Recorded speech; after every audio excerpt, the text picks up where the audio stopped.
When growth stalls, most leaders reach for surface fixes like new campaigns, a sharper sales deck, even new hires. But the real issues are often deeper, such as misaligned systems, broken handoffs, or unreliable data.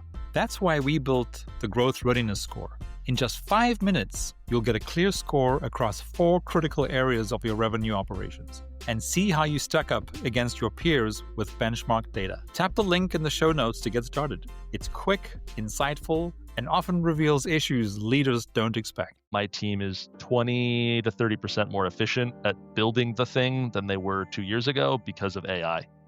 Specifically, the apps I'll call out are Cerebro Analytics, which is the thing that we build a lot of those dashboards in. Lovable carries a lot of water for us. And then just kind of the general, we use a platform called Moonnox to be like our wrapper for ChatGPT and Claude. For all intents and purposes, call it like ChatGPT and Claude for, hey, look at this function. Why is it erroring out when I try to implement it? So like pillar 3, that's where I believe it. That's where we're already doing things. That's where you could make a case that we might have hired another consultant. If AI did not exist, if this generative AI thing had never happened, we might be N+1 employee right now to keep up with our workload where we aren't. You're listening to RevOps Champions, a podcast created for B2B leaders to help you align your people, streamline your processes, trust your data, and leverage technology in order to grow your business.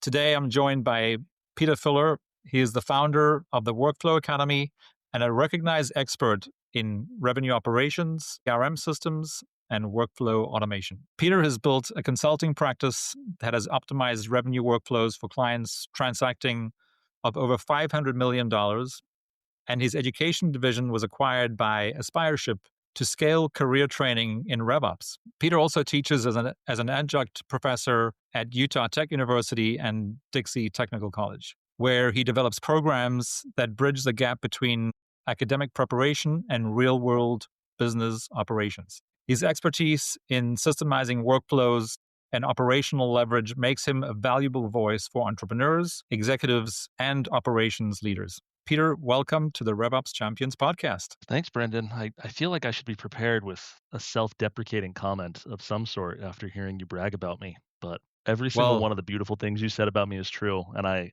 am that amazing. Yeah. It's all true. I guess I could add another one, which I just recently found out that you have been anointed somehow the Greek god of, was it RevOps? Yeah, the Greek god of RevOps. Yeah, Olympus is generally stingy with such designations, but some political maneuvering landed me that. Yeah, it just shows how smart and experienced you are, right? Yeah. Awesome. Well, Peter, it's so good to have you here. Let's dive in. Can you share your journey from studying Russian literature to becoming a RevOps and CRM expert? I feel like if we did a straw poll of most people who are in this RevOps space, and again, we say RevOps, it's so hard to call it that because some people call you got your HubSpot admins, your Salesforce admins. Oh, I'm a Salesforce developer. I help import data into EHR systems and practice management systems. We're all kind of like of the same ilk. I swear half of us at least have liberal arts degrees that we emerged from our bachelor's degree, like terrified, thinking I have nothing of value to contribute to capitalism. To society, I have things I can contribute, but capitalism's not that interested. Yeah, I thought I was going to be a Russian lit professor. I realized pretty late on that there's only like 4 or 5 jobs that were similar to what I thought I wanted, and no one was really like the actuarial tables dictated that no one was close to dying yet, so that we're in those 4 or 5 positions. And you just kind of, I feel like everyone in the 2010s that found themselves in that position, we all Googled, hey, what are careers that are relatively easy to get into if you just go like watch some YouTube videos? And we all got into some combination of HubSpot Academy certification courses, Udemy, Coursera, digital marketing, like something in this realm of like help figure out how to make businesses more money, I guess. And that was the inciting event. There was a layoff in there too. Like I started down that path doing digital marketing, got laid off from a job around Christmas time about 8 years ago, and then got my high school debate teammate had gotten into Zoho, the smallest pond imaginable, weird big fish, small pond situation, and introduced me. Started doing some freelance work, turned it into a consultancy, and have done everything from there. Mm. Yeah, it sounds familiar, but I think it's also a good, and it's another sort of data point for how we all have very unique Yeah, gifts to give the world, right? yeah, And every experience that we've had in our past, whether it be an official education or an unofficial education, makes us who we are, and lands us in the places that we.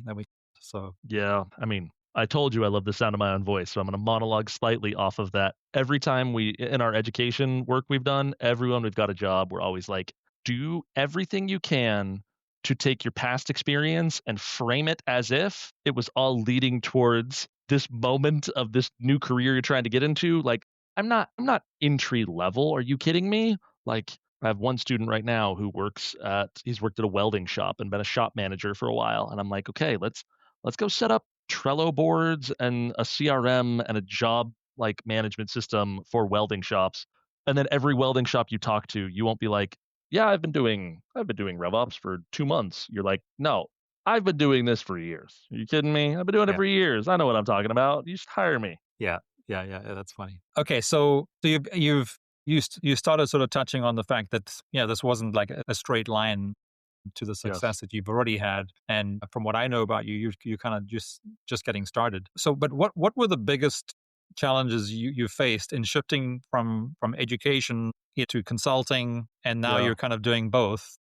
What Yeah. was that? What were the biggest challenges you faced? So I'm going to give you maybe an unorthodox answer.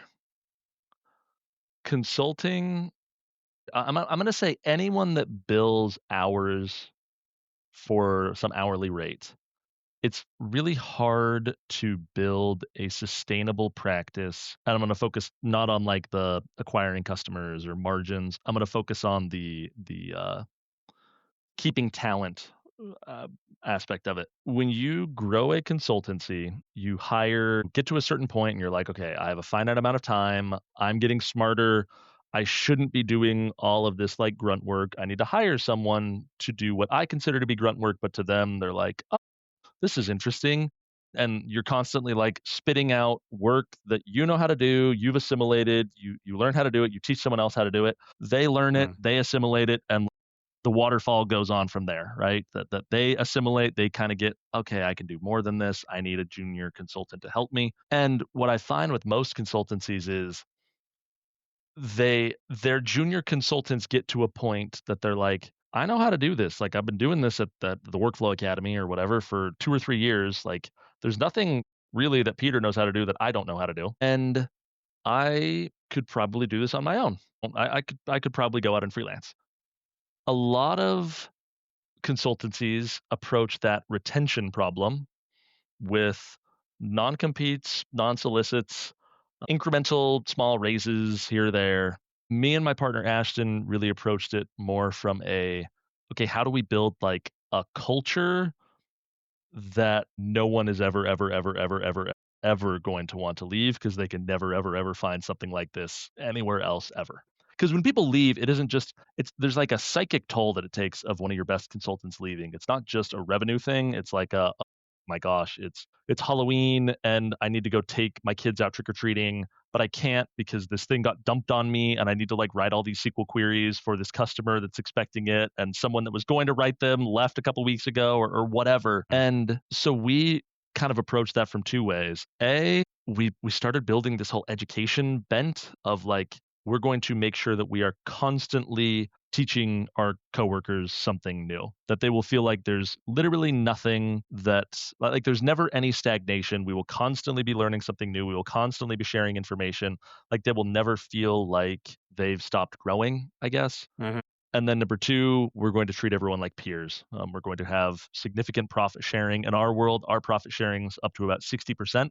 Mhm. So we have a joint 60% profit share plus I've heard it described as results oriented work environment, ROW, which Mhm. is we don't care how many hours you work. I proudly say that I don't track, I don't know for sure, but I'm pretty sure a few of my coworkers work 20 to 30 hours a week, in some weeks less. And we're proud of that. We're like, that's perfect. We love that. Like, Hmm. go. One of my coworkers always says, he's like, in his check-in, he's like, I'll be delayed today on this thing because I'm rebuilding the sunroom at my in-laws' house. And I'm just like, all power to you, man. Like your Hmm. in-laws need a new sunroom. It's like I want you to be able to do that.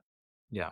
Yeah. I think it's all kind of intertwined. It's like this education bent helped us recruit, it helped us retain, it helped us kind of have a soul. Like my Mm. coworkers really love that there's just always this flow of like education for them, and they're teaching other people and they're mentoring students, and it just really adds, I guess, some sort of like psychic positive quality to the work we do. Hmm. But then in exchange, yeah, yeah, Well, I mean, it sounds like you're describing like a really incredible company culture, right?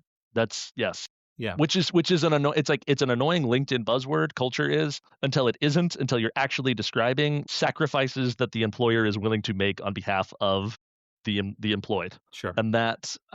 that's maybe the best way to define it is like we never took on any investment. We've always been bootstrapped. We have 3 or 4 months of expenses sitting in a bank account ready to use if like times are hard, and we show that to everyone and everyone knows that. And as a result, we are able to treat this very special group of 13 people like they're almost peers and Hmm. adults, Yep. and they all feel responsibility for each other and for the students that sometimes come through our doors. Like we all just kind of feel this like mutual responsibility for each other that feels really special. Essentially, what you were describing there, and I said, well, that just sounds like an amazing, company culture. Yes. It also happens to be for us the first of four foundational pillars of our RevOps framework, which is people. And it just reminded me that when I was sort of preparing to chat with you today, that I wish I'd actually known about the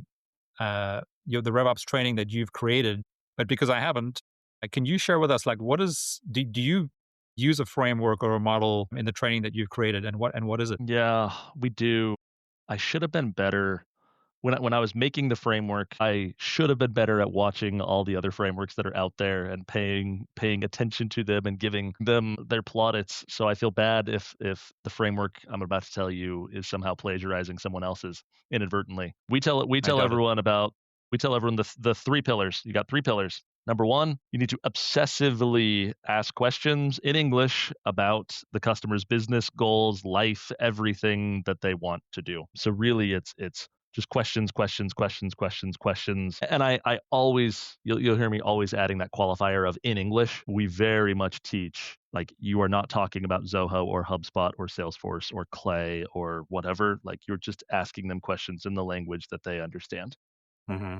So So this is we so and essentially, so what you're describing now is for an external RevOps consultant who's dealing with a client versus. correct, except we do clarify in there that if you're internal, if you're an admin, you have customers just the same way as the rest of us. Like Hmm. really it's hard for me to find a RevOps function that doesn't really exist in that like we're an expert, you're a customer framework. It is the VP of sales is your customer, the VP of marketing is your customer, the CFO, whoever it is, Hmm. someone always is some facsimile of a customer. There's some Yep. facsimile of a human that has dreams and goals and desires that most often are connected to Adam Smith's capitalism and vision of the invisible hand guiding their corporation through something that makes them more profitable. Hmm. And your job in revenue operations is to like figure out what is the linkage between their dreams and goals and desires and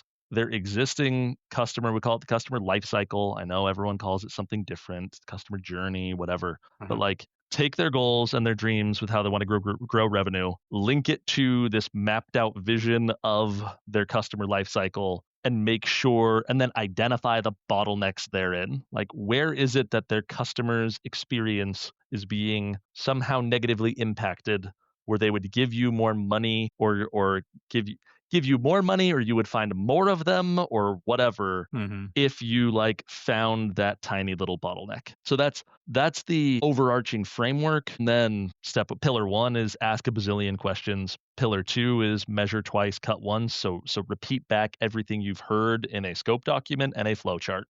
And it's so interesting how often I've been proven right about this in like across hundreds of alumni. They all keep coming back and they're like, I thought that was BS that you taught about like asking questions, scoping it out, sending it as a Google Doc, repeating it back on call number 2, like go, go, go, go, go. But it just keeps working and being true that you repeat it back and then they inevitably are like, I missed many things. Like I forgot to tell you about that, and I forgot to tell you about that, and oh no, actually, you should reprioritize this, and this should be here, and this should be here. And then it's only in phase 3 that we get into we actually build something in software. So only in phase 3 is the only part that we start talking about. Like, okay, you told me this, you told me this, you told me this, you told me this. I'm now going to actually set up HubSpot, Zoho. I'm going to make you an app in Lovable. I'm going to build something in Salesforce. Oh, there's this Salesforce app that I forgot to tell you about that works. Mhm. Only then do you actually build something for them. Mm. Yeah, that's really, really interesting. Which is I mean, I love it. I'm just trying to map it across, so we have 4 pillars, but of course they seem more like high level, but it's, people, Yes. process, data, and technology. So, I mean, it follows the same Yes. thing. Like, it's like you have to understand what the people Yes. you're serving are trying to get, where they are and where they're trying to get to. Yes.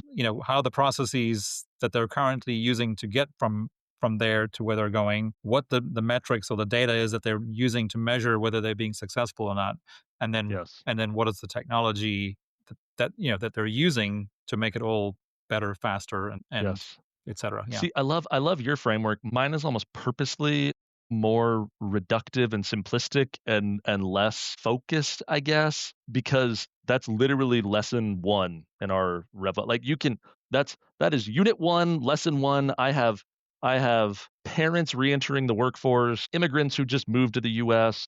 It's the first thing that people encounter. So I think we try to keep it. It's like we're trying to teach that almost before we even teach them what a CRM is. We're talking Mhm. about this is what your job is. But I really like yours a lot. Maybe I'll Yeah, but plagiarize it, Brendan. no, but what I like about it, Peter, though, is that we're essentially saying the same thing, but I do love the specificity that you're coming at it with, because I mean, you don't have to, because we have to explain, Yes. like, what do you mean by people? And what do you mean by Yes. process? What do you mean by data? What do you mean by technology? And so you're essentially, that's what you've done. You've explained it in a way that they're one word things. Yes. You can learn what those are. But Yes.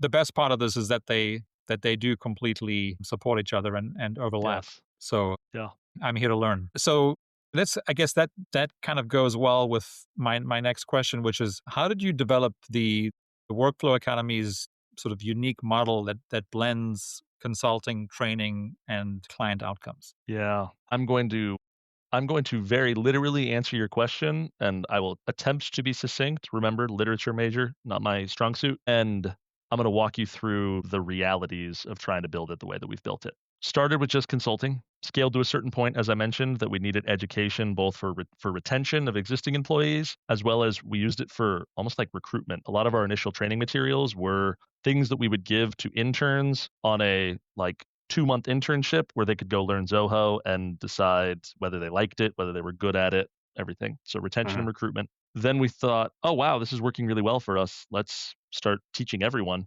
Did that for 2 years, went really incredibly well from like my heart feeling full, people being happy. There's 8 or 9 agencies that have spun out of our various education, like people starting companies that are That's awesome. hiring other alumni, hundreds of alumni. I got incredibly good at very niche government training programs and subsidies and everything that's available. So really, really good tangent to go down. But at a certain point realized, oh, this is hard to scale. Like this is maybe not Mm. what we were trying to run both the consultancy and the education at the same time. And it's like, is that really what I want to be doing? Like this is we were almost losing some of like the individual relationships as you just scale to hundreds and hundreds of students. Mm. and then found Aspireship, who had found a way to scale to thousands and thousands of students without losing that personal touch. Mhm. Loved their platform, loved everything. We ended up selling the education part of the business to them, and that's gone amazingly well. It's really nice that like I'm still involved. I still see students as they come through. We hired someone through the Aspireship platform about a year and a half ago. He's been amazing. So it's like they've been able to take and grow that side of it. Mhm. But then we took the education portion and I just brought it local. My thesis was I have the curriculum, I know what I'm doing. Mhm. I love doing it, but I wanted to be intensely personal. And I just said, hey, local universities, let's do this for 30 kids a year. Mhm. And that has been incredibly fulfilling because it's like what you lose in scalability, you gain in joy, I guess. Like the ability to do, like I have students calling me in 20 minutes about something that they're trying to figure out their cap table and who's going to be what, and it's like just stuff like that is so fun, but it's not scalable. You can't do that with Mhm. thousands of students, but you can with 30. But then it was nice that the second that we divested the education, the scaled education, and kept just the local one, our consultancy really, really, really started to take off. Yeah. And we still offer education, but now we offer it as kind of a differentiator for our consulting product. Is Sure. we say we'll only take you if you have an admin on staff. We will not consider taking you as a customer if you do not have someone whose job it will be to maintain this Zoho system. If assuming that that person exists, you will not find a better group of people on planet Earth to teach that person how to become an admin. Kind of Very cool. we always say, we say our promise is that any billable hour that person can take from us, we will happily cede to them. Like that is our dream. If they can, for less than $200 an hour, do something that we could have for $200 an hour, that's a win for everybody. Yeah, that's awesome. So Congratulations. yeah, Yeah, that's yeah, that's amazing. And again, I think that sort of journey you went through of realizing that you couldn't really be good at both and scale yes, both effectively. yes, I mean, we've been through that as well, so it makes total sense. But it's, of course, it's great when you can find a home for both, and where yes, both can then yes, continue to scale and add value to the world, really. So, Peter, one of the things that I was really excited about chatting with you about today was because your expertise is at a place where you just instinctively believe in workflow as yeah, kind of an incredible sort of business power, as it were. But I guess more importantly, for the people in those business operations whose lives you're making better and more effective, but sort of bringing that back to RevOps and how you think about the education evolving now, yeah, whether it's in this coming semester or in the coming year, with AI now playing a part in RevOps and there's all kinds of talk everywhere, all over the place about AI ROps, AI hmm RevOps, whatever, and everyone's going to come up with their own sort of version of whatever this model is. But I think you and I both know that AI powered RevOps is a real and very powerful and a very hmm exciting thing. How are you incorporating sort of and in fact I know you're sort of you're known to talk about sort of half human half robot, which yeah. is, so tell us about how are RevOps humans and their agentic friends going to be working together in the future. All right. I consider my job on your podcast, Brendon, to be partially a hot take artist, and I'm going to use this portion to try and create a bunch of clips for you that you and your team can take that will just be hot takes that people want to foam at the mouth about.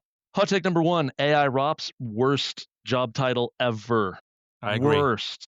I agree. So awful. Yeah. Darmesh, you're a homie. We love you. Most everyone loves you. Awful. Anyone who says it with a straight face, I don't get it. Hot take number 2. Man, did I like blink and my Russian literature loving self became probably the best person to ask about careers and revenue operations plus AI? Like I've been doing so much on both of those that maybe I like weirdly became the expert in the entire world at answering this. It's possible. So everyone listen when I say this. The human part of doing our job will never, ever, ever, ever, ever, ever, ever, ever, ever, ever, ever go away. It just won't. It can't.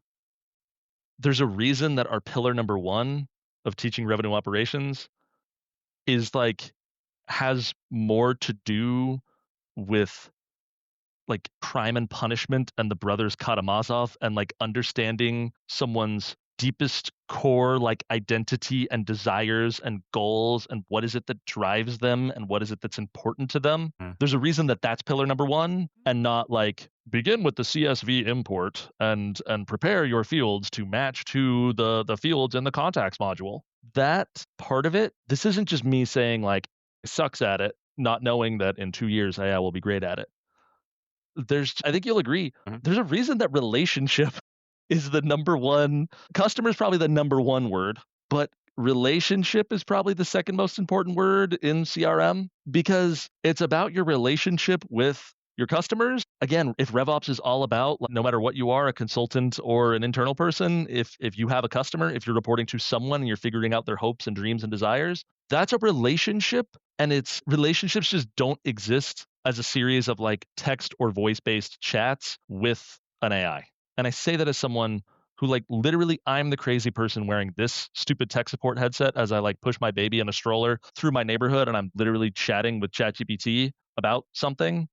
It's still like that's not a relationship.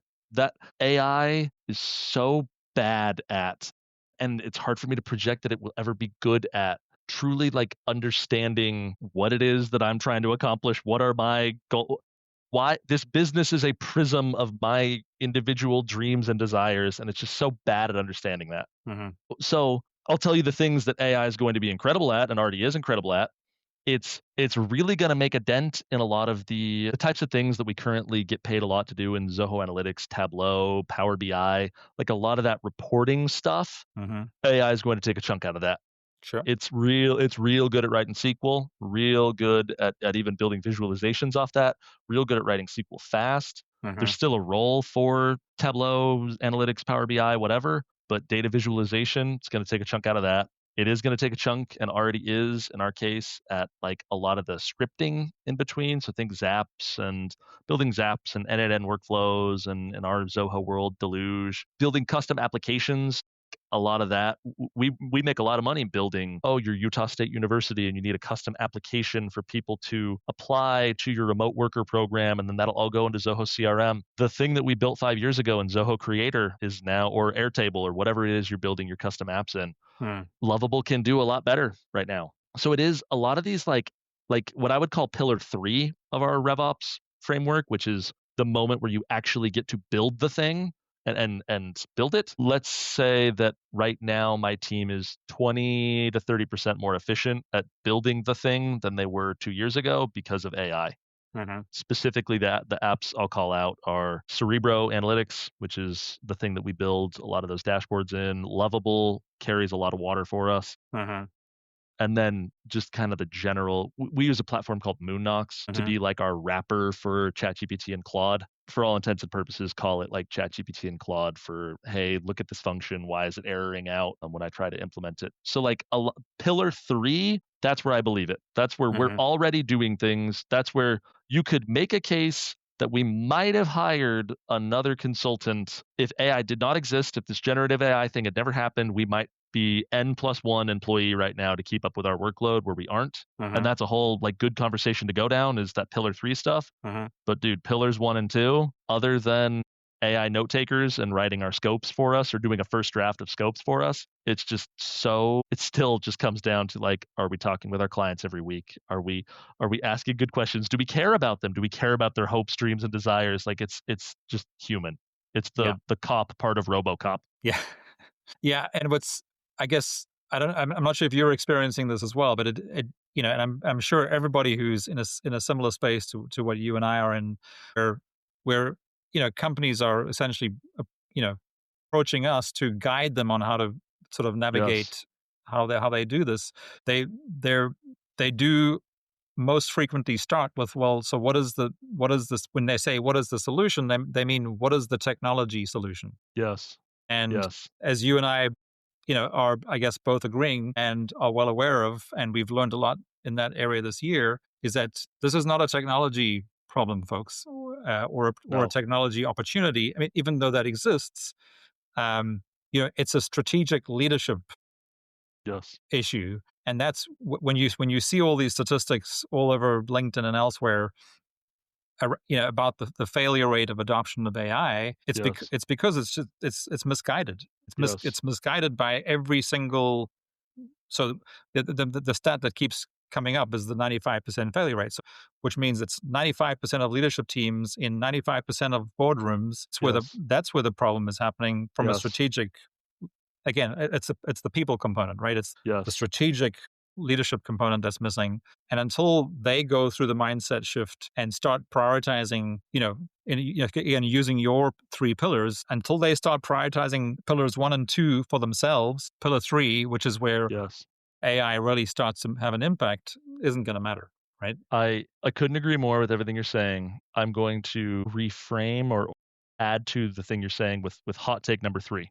So everyone take note. Hot take number 3. Every single person that is talking about AI on your LinkedIn feed, on your Twitter feed, whatever, wherever you are, they are, especially right now, just a scared person that has various investments, be it their 401k, be it their company and a new direction they're trying to take their company in or whatever. They have various investments tied up in the idea that AI is going to fundamentally change everything, and they are selling you something. I can say, I'll be real, I'm also selling some AI somethings. I should let's not the pot call the kettle black. I do sell some AI somethings. We all should be more allergic to hype than we currently are. And I say that as just RevOps in general, but also I'll give that for like the entire class of white collar workers who are addicted to LinkedIn, who derive too much of their identity from one particular like social media platform that reflects their professional identity.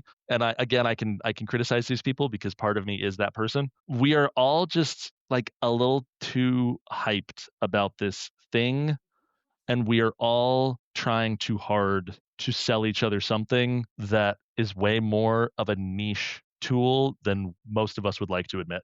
And we all are like so many of us have placed these bets that it'll be bigger than it currently is. And yeah, it's kind of upsetting. It's like, it's frustrating. It's upsetting. Yeah. But what you're saying though, and are you saying that it's really that the timing is misinformed? So the hype, I totally agree. The hype you're talking about this is not just hype. This is just general media hype, right? Which is Yes. an entire disease. Yes. And this is just a part of that. But are you saying that some of this is because of timing? In other words, the impact, and you hear all these examples of like when fire was essentially created for the first Yes. time, or electricity became a Yes. thing. The adoption, as amazing as it is, the adoption does take some time. Yes. How much of that is part of what you're saying, or Man, not at all? what a good question. I believe that we are being sold an urgency, first to your point, that is just not really there. That the urgency of if you don't implement this, then your competitors will is patently false, because honestly, it's more of a competitive. Have you heard this? I've heard it described like Apple in their earnings calls. There'd always be criticism in 2023, 2024, Apple's slow to move on AI. They're slow. And the same people now are saying Apple's showing like remarkable poise in not being distracted by it's what you were saying about like 95% of these things fail. It means that 95% of the time it's not necessarily just the technology, like the leadership and their ability to like choose specific initiatives, carve out like small chunks of things that AI can serve. That's the problem. I feel like there are I tell everyone, I keep using that like allergic to hype framework. I think about AI often. I spend a lot of time using it. Again, I work a lot with Cerebro and Lovable, and it is so fascinating to me that among my staff and among our various projects, we find AI to be applicable and useful in its current instantiation 6 to 8% of the time. When a problem comes up, 6 to 8% of the time we're like, oh, Cerebro could solve this, or Lovable could solve this, or N8N could solve this, and it could solve this really, really well. I'll give a couple specific use cases. We have a customer that does daily scoring using Cerebro. So every day, Cerebro will run through their EK plus customers and the 800 that came in the last day or whatever, and it will look through and it'll tell its inside salespeople, hey, we looked through everything and here's 20 that we think would be really good to follow up with. That workflow has taken months to set up and dial in properly. It does make them money. They're really pleased with it. Everyone's happy with it. But think of the 10 bazillion other things that business does. And that's just one thing that took a lot of work that AI now does at like a good return on investment. But is a lot of these. So that's again where I say, I tell everyone, like, call me when you're getting ready to implement AI, not because I necessarily have something to sell you, but because I will tell you if it's BS or not. I will tell you whether you actually, I will like, yeah. Yeah. Okay. Yeah. I mean, I know you and I could riff on this for hours. Yes. But, so Peter, as we sort of wrap up here, we're just kicking off a new year, 2026. And one of the things that, as we sort of reflected on what happened and what didn't happen in 2025, especially with regards to AI and how it impacts the work that we do to support our clients who are trying to figure this out. And when I say we, you and us, right? What do you what do you think is gonna change in 2026? What advice would you give to business leaders currently who probably, I'm guessing, for 2026 have a bigger budget put towards AI than they did in 2025? What advice would you give them as to how to use that budget? It would be one way of thinking about it in 2026. Really good question. I would tell them it's almost certain.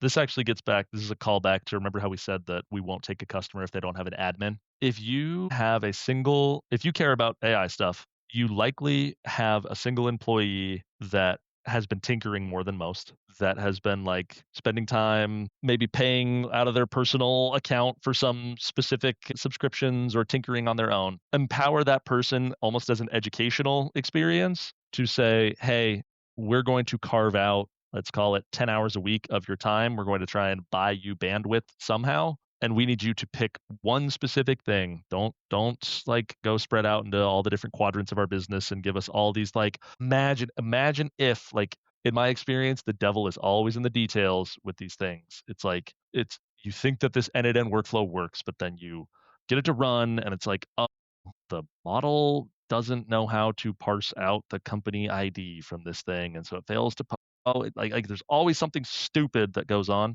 Take that tinkerer, give them bandwidth and education, and tell them you have like carte blanche to go find one thing and go prove a return on investment on that one thing. It might be the inside sales, customer scoring identification thing. It might be go implement Cerebro for our customer success people, and it will tell them who are the 10 at-risk customers each day and who they should call and make a little dashboard for them. Like, it might be something really basic in a small pilot group, but you have carte blanche to take the first quarter, first 6 months and go do one thing. And if that person can't figure it out, then try again in 2027, but it should not be a part of your overall giant 2026 strategy. It's a very, like, everything I propose is it should be a micro solution. You don't need some big macro strategic shift. Like, small solutions, go to your employees, go to the people who see the actual problems day to day and let them identify for you. Like, is there something? Because if you go to an outside agency, even I'm corrupted. I sell AI things from time to time. Like, if you go to someone, they will always have something to sell you. If you go to a provider like me, they will tell you, yes, it will change your business. It'll only cost $20,000. And I fret for that. Yeah, even though there might be an ROI, it might not. Maybe it shouldn't be the first thing that they should be investing in, right? Yeah. Yes. Yeah, that's a really, really good point, and I think a really good way to wrap this up. Peter, thank you so much for being on the show. Anything else you'd like to share as we wrap? Oh man, I'll ask this.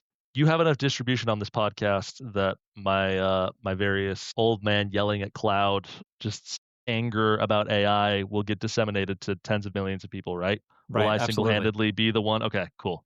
That makes this worth the time. Yeah, this is great. Bring me back anytime, or even let's get some other guests or something, and let's just like be old men yelling at cloud about AI. That's such a good idea for content. Yeah. And I must say, you mentioned our friends Andrew and Chase, not by name, but Cerebro Yes. Analytics. Again, I'm also a huge fan, and for anyone listening who is not aware of Cerebro Analytics and what they do, you should definitely check them out, because that is, I totally agree with you, Peter. That is a really good place to start with a very specific Yes. fix for some potentially acute issues that you might have in your business. I would agree with that. I'm sure if Andrew heard this, he'd be like, and Andrew and I argue about this a decent amount. My views on AI are not his, but I can't deny that specific, like the specific little Cerebro things we do, they're the ones that end up having real ROI, I feel like. Yeah. Awesome. Peter, thanks again.